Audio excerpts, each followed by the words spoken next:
अक्सर एक साइट पे काम करते समय एक सेफ्टी ऑफिसर के सामने एक ऐसा प्रश्न आता है कि यहाँ पे झगड़े हो गए, यहाँ पे मारपीट हो गया, यहाँ पे वायलेंस हो गया। यहाँ पे उस परिस्थिति में एक सेफ्टी ऑफिसर क्या करता है, क्या करना चाहिए, या फिर इस तरह की सिचुएशन से निपटने के लिए हमें किन बातों का ध्यान रखना होगा, हम क्या करें ताकि इस तरह की समस्या हमारे सामने न आए।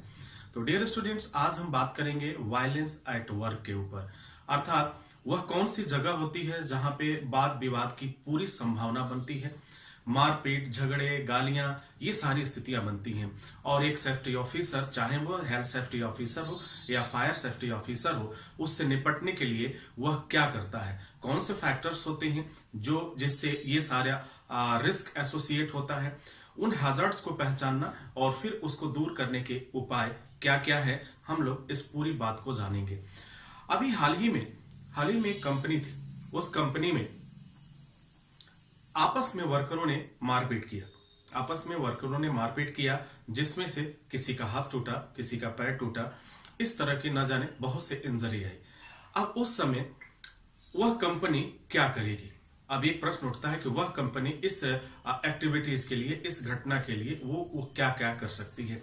तो इन तमाम बातों को जानेंगे कब, एक एक चीज को समझ लेते हैं और फिर आप देखेंगे कि फिर लाइफ में, पूरी लाइफ में कभी भी आप इस चीज को भूल नहीं पाएंगे और बहुत ही कॉन्सेप्ट आपका क्लियर हो जाएगा। तो डियर स्टूडेंट, वायलेंस शब्द एक ऐसा है, अक्सर आपके सामने आएगा वायलेंस, वायलेंट, अर्थात कोई ऐसी चीज जिसमें एग्रेशन दिखाते हैं, उतावलापन दिखाते हैं, या फिर जो है एब्यूजेज होता है, हॉट टॉक होता है, और फिर हम कहते हैं शॉर्ट टेम्पर, ये सारी चीजें आती हैं।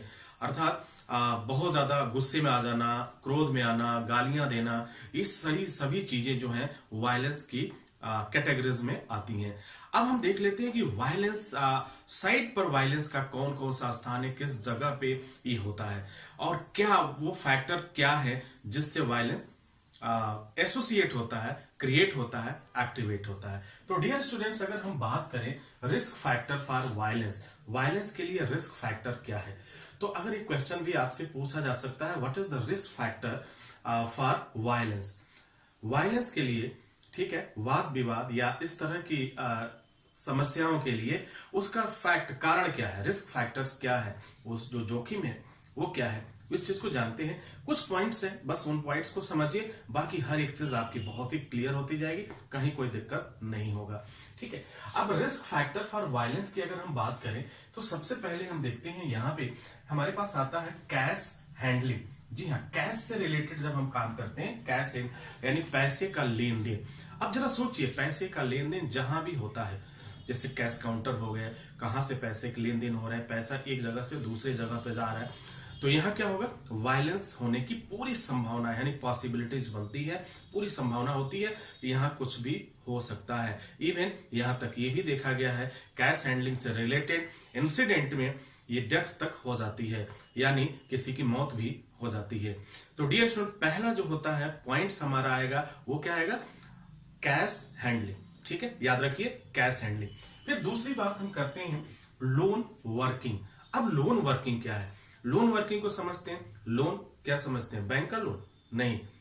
यहां पे जो लोन वर्किंग है, लोन का मतलब होता है अकेले काम करना, ठीक है। जब कोई भी व्यक्ति अकेले काम करता है किसी भी साइट पर, किसी भी स्थान पर, किसी चीज से रिलेटेड, जब वो अकेले कार्य करता है, उस चीज को हम लोन वर्क कहते हैं या लोन वर्किंग कहा जाता है। तो पहला पॉइंट आपका क्या हो गया, कैश हैंडलिंग। दूसरा क्या हो गया, लोन वर्किंग। ये ऐसे फैक्टर हैं जो वायलेंस को जन्म देते हैं, इनके वजह से वायलेंस की शुरुआत होती है, ठीक है। अगले पॉइंट के बारे में बात करेंगे, रिप्रेजेंटेटिव अथॉरिटी।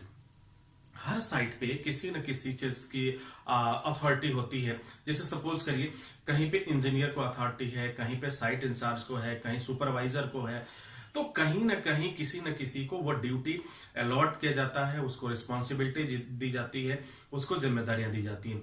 सपोज करिए एक सुपरवाइजर को ये जिम्मेदारी दी गई कि जितने लोग आ रहे हैं उनके काम को सुपरविजन करने के साथ साथ आप उनके टाइम को भी देखेंगे, टाइम कीपिंग को भी देखेंगे। और उसमें कुछ लोग तो टाइम से आ गए, लेकिन कुछ लोग ऐसे हैं लेट लतीफ आते हैं। अब जब वो सुपरवाइजर उन्हें बोलेगा कि मतलब आप लेट हैं, you are also got little late at side, इस समय के लिए आप पहले से ही लेट हो चुके हैं, तो एक्सक्यूज देता है।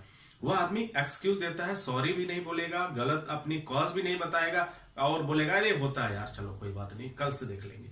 यानी उस चीज को वो बिल्कुल उसका वेटेज नहीं देता है, उसका कोई वो नहीं है, चलो ठीक है कोई मतलब नहीं।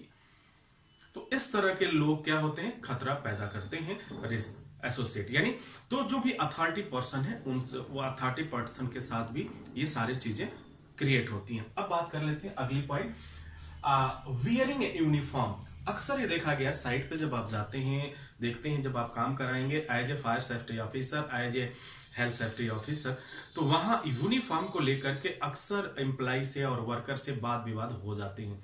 अगर आपने प्रॉपर यूनिफॉर्म नहीं पहना हुआ है, प्रॉपर पीपीई नहीं यूज किया हुआ है, तो जाहिर सी बात है वहां का जो भी अथॉरिटी होगा वो आपको बोलेगा, आपको वो रोकेगा कि नहीं आपको ऐसा करना चाहिए। जब ऐसा करेगा तो कई तरह की सोच के लोग होते हैं, सबकी सोच एक जैसी नहीं होती है, फिर वहां पे वाद विवाद की स्थिति बनती है और एक पर्सनल इंटेंशन जनरेट हो जाता है।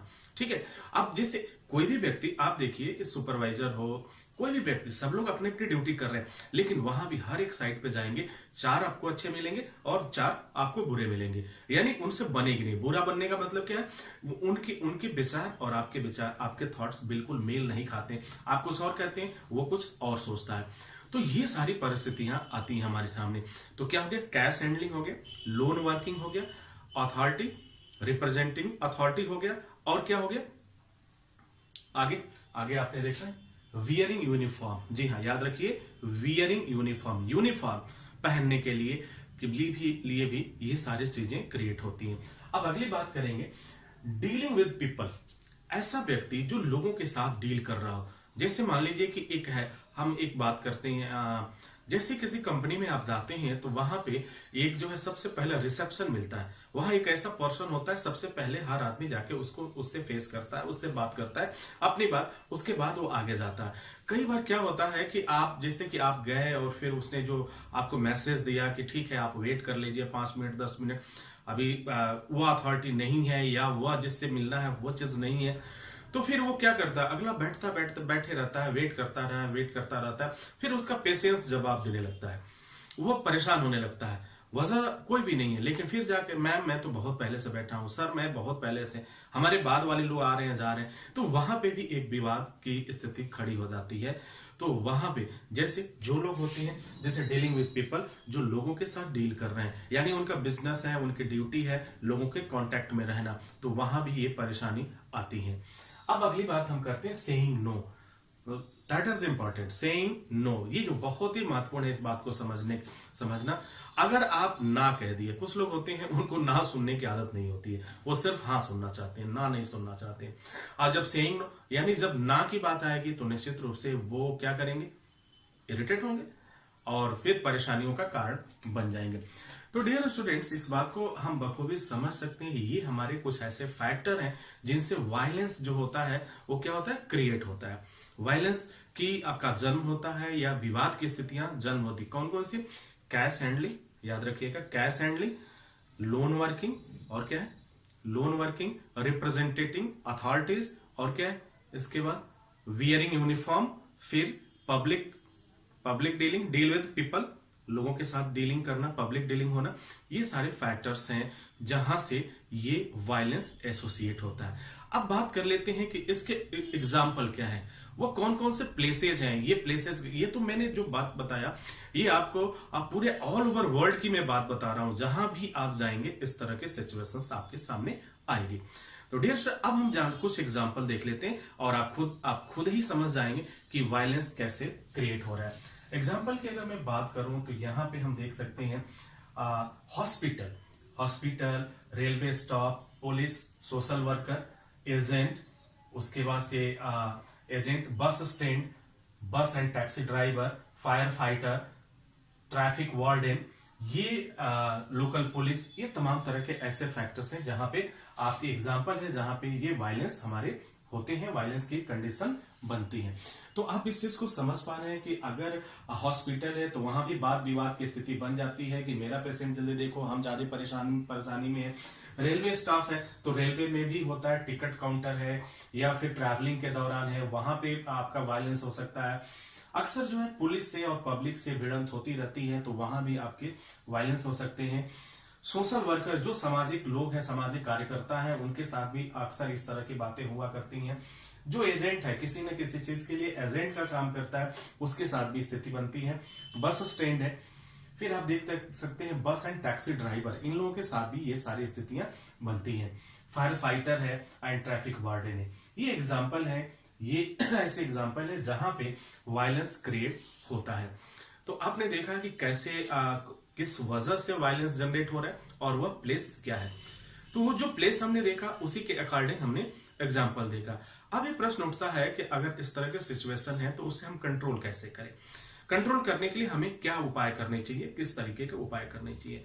तो अगर आप इस वायलेंस को कंट्रोल करना चाहते हैं और वास्तव में चाहते हैं कि वहां पे स्थितियां ऐसी बने, तो आपको 3 चीजों पे ध्यान देना होगा। किस चीज पर? 3 बातें कंसिडर करना। ये बताते हैं वो 3 बातें क्या है। पहली बात तो control measure for the violence के लिए इन्वेस्टिगेशन। पहला क्या होगा आपका? इन्वेस्टिगेशन। दूसरा क्या हो जाएगा? Violence and central office. Violence का जो है सेंट्रल ऑफिस जो है, यानी हर कंपनी का एक मुख्यालय होता है, ठीक है, वहां भी कुछ एक्टिविटी। और फिर लास्ट में होता है कंडक्टिंग होम विजिट। ये 3 चीजें हैं जो अक्सर हमारे सामने आती हैं और इन्हीं 3 चीजों की वजह से वो सारी चीजें कंट्रोल की जा सकती हैं। अब बात कर लेते हैं इन्वेस्टिगेशन में हमको क्या करना है। अगर इन्वेस्टिगेशन की बात आती है, वो भी वायलेंस को कंट्रोल करने के लिए, तो हमें किन किन बातों पर कंसीडर करना है, किन बातों पे विचार करना है, किन बातों को सोचना है और कैसे करना है। ठीक है, तो यहां पे आप देख पा रहे हैं, यहां पे जो इंसिडेंट रिपोर्ट, सबसे पहले तो हम ये जानने की कोशिश करेंगे कि इंसिडेंट रिपोर्ट वहां का क्या है, किस तरह की परिस्थिति बन रही है। फिर जो है इंटरव्यूइंग स्टाफ, वहां के इंटरव्यूइंग स्टाफ के बारे में, उनकी एक्टिविटीज, उनकी ड्यूटी, वो जानने के रिकॉर्ड से पता चलेगा हमें। फिर स्टाफ सर्वे, जब स्टाफ का हम सर्वे करेंगे, ये सारी चीज, यानी पहला हमारा पॉइंट्स होगा, इसको कंट्रोल करने के लिए क्या करेंगे? इन्वेस्टिगेटिंग, ठीक है, इन्वेस्टिगेशन रिकॉर्ड या इन्वेस्टिंग रिकॉर्ड, वो रिकॉर्ड की हमें जरूरत पड़ेगी। अब हम बात कर लेते हैं डियर स्टूडेंट, नेक्स्ट जो है वायलेंस एंड सेंट्रल ऑफिस। ये सेंट्रल ऑफिस से क्या मतलब है? वायलेंस और सेंट्रल ऑफिस को आपस में कोरिलेट किया गया। इसका एक बड़ा रीजन है, आखिर जब आप पे कोई एक्शन होता है, जब कोई बात होती है और जब कोई भी स्थिति आती है, तो आप किसी से तो कहने जाते हैं, या तो आप अपने सीनियर से कहेंगे, या अपने सुपरवाइजर से, मैनेजर से, डायरेक्टर से, इंजीनियर से, कॉन्ट्रैक्टर से, प्रोजेक्ट मैनेजर से, जो भी होगा उससे आप बात करेंगे। तो उन सबको देखते हुए उसे जोड़ा गया किससे? सेंट्रल ऑफिस, यानी जिसे हम कह सकते हैं हेड ऑफिस से जोड़ा गया। और वहां पे सेंट्रल ऑफिस ने क्या किया कि कुछ ऐसे रूल्स बनाए इस चीज को रोकने के लिए। जैसे पहला रूल्स आता है जीरो टॉलरेंस, यानी किसी भी कीमत पे हम आपको छोड़ नहीं सकते, किसी भी कीमत पे हम आपको नहीं बख्शेंगे। अगर एक्सपोज हुए तो, अगर ये चीज पाया गया और ये चीज साबित हो गई, तो हम आपको कतई छोड़ने वाले नहीं है, जिसे कहते हैं जीरो टॉलरेंस पॉलिसी। आपसे क्वेश्चन पूछा जा सकता है कि what is the actual meaning of the zero tolerance policy in any organization. तो जीरो टॉलरेंस की पॉलिसी क्या होती है? ये ना, यानी कुछ ऐसा काम अगर आप पकड़े गए या पता चला कि आपकी वजह से ये सारी चीज हो रही थी, इसके लिए रिस्पॉन्सिबल आप हैं, आपके जिम्मेदार हैं, तो निश्चित रूप के आप पर अगेंस्ट आप पर एक्शन लिया जाएगा और फिर वो जीरो टॉलरेंस पॉलिसी के अकॉर्डिंग होता है। अगली बात मैं कर लेता हूं, सिक्योरिटी स्टाफ। हमारा जो सिक्योरिटी स्टाफ है, वो सिक्योरिटी स्टाफ भी नजर रखता है उन परिस्थितियों के लिए जब इस तरह की स्थिति बनती है, वायलेंस की स्थिति बनती है, एब्यूजेज की बनती है, या फिर इस तरह की जो भी पैनिक चीजें, तो वो उस समय के लिए, कंट्रोल के लिए उसको रखे जाते हैं। फिर हमारा होता है पैनिक अलार्म। अगर कोई इस तरह का भगदड़ मच गया, कभी इस तरह की कुछ स्थितियां बनी, तो एक ऐसा अलार्म जो बताता है कि यहाँ पे वायलेंस हो चुका है या शुरुआत हो चुकी है, वो जिसे हम कहते हैं पैनिक अलार्म। अभी तक आपने फायर अलार्म सुना, ये होता है पैनिक अलार्म। स्पेशली इन्हीं चीजों को एक्टिवेट करने के लिए ये बनाया जाता है। अब हम बात कर लेते हैं क्रिएटिंग स्टाफ सॉफ्ट इन्वायरमेंट। अपने जो भी आपके स्टाफ हैं उनके साथ जो है आपका जो रवैया होना चाहिए, जो बातचीत का व्यवहार होना चाहिए, वो काफी सॉफ्ट होना चाहिए। अगर ऐसा नहीं है तो निश्चित रूप से कोई भी व्यक्ति आपसे कनेक्ट नहीं होगा। जब तक कनेक्ट नहीं होगा तो फिर आपकी बात नहीं मानेगा, और जब बात नहीं मानेगा तो निश्चित रूप से वहां विवाद होना तय है। ये हो गया सेंट्रल ऑफिस में, यानी सीसीटीवी कैमरा, हर जगह सीसीटीवी कैमरे आपके लगे होंगे, यानी जो कुछ भी आप करेंगे उसी एविडेंस के लिए वो सारी चीज रिकॉर्ड होती रहेगी, आप क्या कर रहे हैं, कैसे कर रहे हैं, और फिर बहुत ज्यादा आप प्रूफ करने की जरूरत भी नहीं पड़ेगी, ये पता चल जाएगा कि हाँ आपने या किसी ने इस तरह से किया। अब बात करते हैं कि होम विजिट। अब वायलेंस का होम विजिट से क्या है, अक्सर देखिए किसी न किसी, चाहे वो कॉन्ट्रैक्टर हो, एम्प्लॉय हो, उसे जाने की जरूरत पड़ती है, एक जगह से दूसरे जगह पे या अन्य लोगों के पास भी जाने की जरूरत पड़ती है। जब हम वहां जाने की बात करते हैं तो वहां पे कुछ बातों की हमको ध्यान में रखना चाहिए, जैसे कि हम कैश लेके न जाए, कैश हैंडलिंग, कैरिंग जो है पैसे को लेके न जाए आए, ठीक है। जब भी हम जाएं तो उस समय जाएं जो आपका एप्रोप्रिएट टाइम हो, यानी कभी भी डार्क में, यानी रात में, नाइट में आपको किसी के यहां नहीं जाना है, ठीक है। किसी भी काम, चाहे काम कितना भी हो, आप टेलीफोन से काम करें। फोन कॉल, अगर आप कहीं जा रहे हैं तो उससे पहले आपको फोन कॉल करना जरूरी है, उन्हें बताना। यानी ये सारी चीजें जो कंडक्टिंग होम विजिट है, ये सारी चीजें जो सोशल आपका है उससे रिलेट करती हैं, सोशल की क्या होना चाहिए, वास्तव में ये प्रॉपर वे में क्या होना चाहिए, ये सारी चीजें हमें बताता है। तो डियर स्टूडेंट्स, अगर वायलेंस को कंट्रोल करना है तो सबसे पहले हमें यह 3 तरह के एटमॉस्फेयर क्रिएट करने होंगे, जिसमें सबसे ज्यादा इंपॉर्टेंट होता है zero tolerance policy. Zero tolerance policy हमें इस बात को संकेत करती है कि आप नौकरी से रिमूव की भी किए जा सकते हैं अगर ये चीज फुलफिल प्रूव हो गया, ठीक है। और तमाम बातों को अगर हम ध्यान में रखते हैं तो वायलेंस को रोक सकते हैं। अक्सर आप देखिए, अक्सर विवाद होते हैं, अक्सर आप भी जाते हैं, कहीं भी आप देखो, कहीं जा रहे हो, आप 5 मिनट इंतजार नहीं कर सकते, 5 मिनट। कुछ और भी चीजें हैं जहां पे देखिए, जहां भी पब्लिक का प्लेस होगा, पब्लिक प्लेस होगा, और वहां जिसकी ड्यूटी होगी, निश्चित रूप से उससे विवाद होने की पूरी संभावनाएं होती हैं, पूरी पॉसिबिलिटीज होती है, और इसे ही हम कहते हैं वायलेंस एट वर्क, अर्थात साइट पर वाद विवाद की स्थिति होना। तो साइट पे वाद विवाद की स्थिति के लिए कौन कौन जिम्मेदार होता है? पब्लिक, सिचुएशन, पब्लिक भी जिम्मेदार होती है, सिचुएशन जिम्मेदार होती है, एंड योर वर्किंग, ठीक है। ये सारी चीजें 3 तरह से चीजें जिम्मेदार होती हैं जो अलग अलग सिचुएशन पे डिपेंड करती हैं। तो आई होप कि आप इस चीज को समझ गए होंगे। अगर आपसे एक क्वेश्चन पूछा जाए कि रिस्क फैक्टर क्या है, यहाँ पे कुछ क्वेश्चन को हम लास्ट में, जैसे हर वीडियो में लास्ट में हम कुछ क्वेश्चन डिस्कस करते हैं, तो अगर पूछा जाए कि रिस्क फैक्टर फॉर वायलेंस के लिए 4 पॉइंट बताइए, 5 पॉइंट बताइए, तो क्या बताना है आपको? सीधा ये बताना है। क्या बताना है? कैश हैंडलिंग, लोन वर्किंग, ये क्या है? रिस्क फैक्टर है, ठीक है। और फिर जो है यूनिफॉर्म बियरिंग, फिर ये सारी चीजें जो है dealing with people, saying no, ये सारी चीजें जो है ये रिस्क फैक्टर है। एग्जाम्पल क्या क्या हो जाएंगे अगर पूछा जाए कि वायलेंस एट वर्क के लिए, ठीक है, वायलेंस एट साइट वर्क या वर्क प्लेस के लिए कुछ एग्जाम्पल बताइए, 5 एग्जाम्पल बताइए। सीधी सी बात, कैश हैंडलिंग, कैश काउंटर बताइए, कैश काउंटर, हॉस्पिटल हो गया आपका, रेलवे स्टेशन हो गया, फिर इस तरह से आप 5 पॉइंट्स आप बता सकते हैं, तमाम तरह की। और फिर जो है सोशल वर्कर हो गया, बस स्टैंड, टैक्सी ड्राइवर, तमाम तरह के बहुत सारे एग्जांपल मिलेंगे आपको। 5 बताने, 5 बताइए। कंट्रोल कैसे करेंगे? कंट्रोल करने के लिए 3 चीजों को आप बताइए कि 3 चीजें हम करेंगे। क्या क्या? इन्वेस्टिगेशन, वायलेंस के लिए इन्वेस्टिगेशन करना, जानकारी ले लेना कि वास्तव में वहां पे क्या स्थिति है। और नॉर्मली अगर समरी की बात करें तो वहां पे सबसे पहला वर्ड आपका निकलना चाहिए, जीरो टॉलरेंस पॉलिसी होनी चाहिए, ठीक है। उसके साथ साथ आपका जो सॉफ्ट इन्वायरमेंट होना चाहिए। होम विजिट के समय कैश इत्यादि को कैरी न करें। कहीं भी जाने से पहले फोन कॉल जरूर करें। किसी भी व्यक्ति से मिलने से पहले अगर उसके घर जा रहे हैं या किसी बात को कोई इन्फॉर्म करना जा रहे हैं तो ये टाइम जरूर देखें कि आप कब जा रहे हैं, क्यों जा रहे हैं, ये सारी स्थितियों को समझिए और जानिए। जब इस चीज को आप जानेंगे और समझेंगे तो निश्चित रूप से वायलेंस को आप बहुत कंट्रोल कर पाएंगे, ठीक है। सीसीटीवी कैमरा होना चाहिए। सीसीटीवी कैमरे की जरूरत क्यों पड़ती है? आपके एविडेंस के लिए। और फिर एक बनता है कि हाँ, आपके जो भी कम्युनिकेशन आप कर रहे हैं, जो भी बातें कर रहे हैं, वो हर एक चीज रिकॉर्ड हो रही है, लोग उसे देख रहे हैं, लोग उसे समझ रहे हैं। और फिर अगर कल जरूरत पड़े तो लीगल रूप में वह लीगल एक्टिविटीज के लिए या फिर कोर्ट केस के लिए या कोर्ट के मामले में अगर वो मामला कोर्ट तक गया तो वह एक एविडेंस के रूप में भी हमारे सामने आता है। तो डियर स्टूडेंट्स, उम्मीद है कि ये सारी चीजें, ये क्वेश्चंस, आंसर्स और इसके एनालिसिस आप पूरी तरह से समझ चुके होंगे।